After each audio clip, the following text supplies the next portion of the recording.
खबर जयपुर से है, जहां राजधानी के चिकित्सकों ने 12 साल के लंबे चिकित्सा प्रयास के बाद 7-8 साल तक एक लड़की बनकर रह रहे एक मरीज को आखिरकार लड़का बनाने में सफलता हासिल कर ली। हाल ही में धन्वंतरी हॉस्पिटल में मरीज का चौथा ऑपरेशन किया गया, जिसके बाद चिकित्सकों का दावा है कि अब उसके सभी अंग पुरुषों की तरह काम कर रहे हैं। दरअसल गंगानगर निवासी एक परिवार करीब 12 साल पहले जेके लोन के वरिष्ठ शिशु रोग विशेषज्ञ डॉक्टर डी सिन्हा को अपनी बच्ची को दिखाने आया। परिजनों का कहना था कि उम्र के हिसाब से अंग विकसित नहीं हो रहे हैं। चिकित्सकों ने जब मरीज की जांच कराई तो पता चला कि उसके आंतरिक अंग पुरुष के हैं, जबकि बाहर के अंग स्त्री के समान है। इस तरह की दिक्कत को चिकित्सक भाषा में हाइपोजेनोटेलिया कहा जाता है।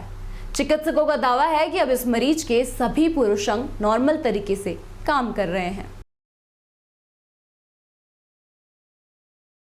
और पूरा परिचय दीजिए, साथ में बताइए कि एक बड़ा लंबी प्रयास किया गया था, आपने उसका सफलता हासिल किया और एक मरीज जो कि अपनी जिंदगी के लिए बहुत दुखी हो चुका था, उसको आपने नई जीवन दिया। इस तरह से मेरा नाम डॉक्टर डी सिन्हा है। मैं पीडियाट्रिक सर्जन हूँ और जेके लॉन से मैं रिटायर्ड हूँ 2010 में। तो 2010 के आखिर में मेरे पास एक बच्चे को लेकर आए उसके माँ बाप। उन्होंने कहा साहब इस बच्चे को देखो, ये लड़की है या लड़का है, क्योंकि उसको लड़की की तरह पाल रहे थे। जब हमने उसको एग्ज़ामिन किया तो बाह्य जननांग, जो बाहर के जननांग होते ना मेल के, वो कुछ भी नहीं था, बस खाली एक छेद था जिसमें से वो पेशाब करता था और उसके ऊपर एक छोटी सी गुंडी के आकार का स्ट्रक्चर थी जिसको हम पेनिस बोल सकते हैं या जो भी कह सकते हैं। तो हमने पहले तो ये तय किया कि ये मेल है या फीमेल, इसका सेक्स डिटर्मिनेशन किया जाए। तो उसकी कैरियोटाइपिंग कराई गई जिसमें उसका कॉम्बिनेशन XY आया, मतलब वो जेनेटिकली वो मरीज मेल है। दूसरा अल्ट्रासोनोग्राफी कराई जिसमें कोई भी स्त्री जननांग लाइक यूट्रस, फैलोपियन ट्यूब या ओवरीज ये अंदर नहीं मिले। और उसके दोनों जो साइड में कैनाल थी उसमें चने के आकार की 2 स्ट्रक्चर डिटेक्ट हुई जिसको टेस्टिस कह सकते हैं। इसके बाद इस बच्चे को हमने हार्मोन ट्रीटमेंट पे रखा।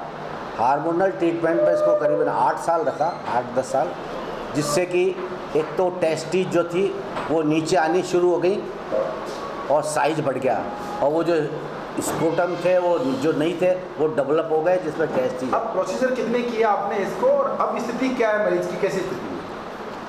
क्योंकि इसके लेफ़्ट साइड की टेस्टिस जो थी वो ऊपर ही रह गई थी लेकिन बढ़ गई थी साइज में, तो पहले ऑपरेशन में हम उस टेस्टिस को नीचे लेकर के आए जिससे कि वो टेस्टिस अपनी जगह पे आ जाए, जिसको बोलते हैं ऑर्किडोपेक्सी। तो लेफ़्ट साइड की ऑर्किडोपेक्सी करी। ये हमने की थी ऑर्किडोपेक्सी 29 सितंबर 2018 में, 8 साल बाद है। और उसके बाद इसका लिंग जो था वो बढ़ चुका था लेकिन वो टेढ़ा था, तो उसको सीधा किया और उसकी लंबाई बढ़ाई। ये ऑपरेशन हमने किया 2019 में। इसको बोलते हैं chordee correction and lengthening of the penis. उसके बाद 2021 में इसके पेशाब की नली बनाई जिसको यूरेथ्रोप्लास्टी बोलते हैं। पेशाब की नली बनाने के बाद इसने आगे से पेशाब करना शुरू कर दिया, लेकिन कुछ ही दिनों बाद उस नलकी में छेद हो गए 1-2, जिससे ये नीचे से भी पेशाब करता था। उस पर हमने कहा इस पर उंगली लगा के रखो तो ये आगे से पेशाब करेगा, लेकिन वो छेद बंद नहीं हुए। फिर साल भर बाद हमने उन छेदों का अब ऑपरेशन किया है जो अब बंद हो गए। तो एक आध बूंद आता है वो भी फिंगर से बंद हो जाता है। और ये आगे कंडीशन क्या है और क्या मानते हैं आपकी जो ये तपस्या मान सकते हैं इसको, इस मरीज को लेकर के आपने लगातार 12 साल तक काम किया है, क्या मानते हैं कि अब इसकी सफलता को कहाँ सकते हैं? ये पूर्णतः पुरुष बच्चा हो गया है। पुरुष में पुरुष था और पुरुष के जननांग इसके बन गए हैं। ये अब इसको थोड़ा सा हार्मोन ट्रीटमेंट और देंगे, उसके बाद उन जननांगों साइज और बढ़ जाएगा और ये अपनी ज़िंदगी नॉर्मल जी सकेगा जैसे कि मेल बच्चे जीते। क्या आगे आने वाले समय में शादी होती है, बच्चे पैदा करने में स्थिति, तो वो सब जो प्रक्रिया है वो सब उनके लिए सामान्य रहेगी? इसी की तरह का एक मरीज जब मैं जेकोलॉन में था वहाँ आया था, उसके 4 ऑपरेशन मैंने जेकोलॉन में किए थे और आखिरी ऑपरेशन 5वां मैंने फोर्टिस अस्पताल में किया था। वो बच्चा आज 20 साल का हो गया, 21 साल का सॉरी, और उसकी शादी हुए 1 साल हो गया। उसकी शादी भी हो गई और उसके माँ बाप और उसकी घर की स्त्री सब संतुष्ट है पूरी तरह। वो मेरे को खबर देते रहते इस बात की। तो आप नाम और पदनाम बताइए, बाद में बताइए कि मैं जो डॉक्टर मरीज की जो कंडीशन थी उसको देखते हुए, क्योंकि बहुत पुअर कंडीशन मरीज की है, तो उसको देखते हुए आपके अस्पताल की तरफ से क्या मदद की गई है इसको? मैं doctor RP Saini, director Dhanvantari hospital Mansarovar Jaipur, बयान करता हूं कि हमारे पास ये बच्चा आया और इसके फादर हैं वो चूड़ी बेचते हैं, बहुत ही पुअर कंडीशन में आया था। हमने इसको पूरी फैसिलिटी दी, खाना पीना दवाई, फ्री ऑपरेशन, मुख्यमंत्री चिरंजीव योजना के तहत इसको पूरी फैसिलिटी दी और इसके 4 ऑपरेशन करके इसको राजकुमारी से राजकुमार का दर्जा दिलवाया और अब ये पूर्णतः स्वस्थ है। ये हैप्पी मेल लाइफ लीड कर सकता है। पहले इसको फीमेल स्कूल में गर्ल्स स्कूल में एडमिट करवा दिया था, 5-6 साल ये गर्ल्स स्कूल में रहा, उसके बाद में फिर इसको यहाँ दिखाया।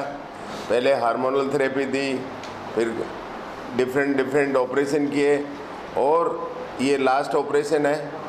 इसके माँ बाप सब बहुत खुश हैं, दादी बहुत खुश है क्योंकि उसने बहुत मेहनत करके गंगानगर से यहाँ रह के और 4-5 साल का ट्रीटमेंट लेके और इसको राजकुमारी से राजकुमार बना दिया और हमने इसको हर संभव सुविधा दी और फैसिलिटी दी और इसका एक भी पैसा खर्च नहीं होने देता। अगर प्राइवेट में ये कराता तो 8-10 लाख मिनिमम खर्चा था, वो एक भी पैसा इसका नहीं लगा।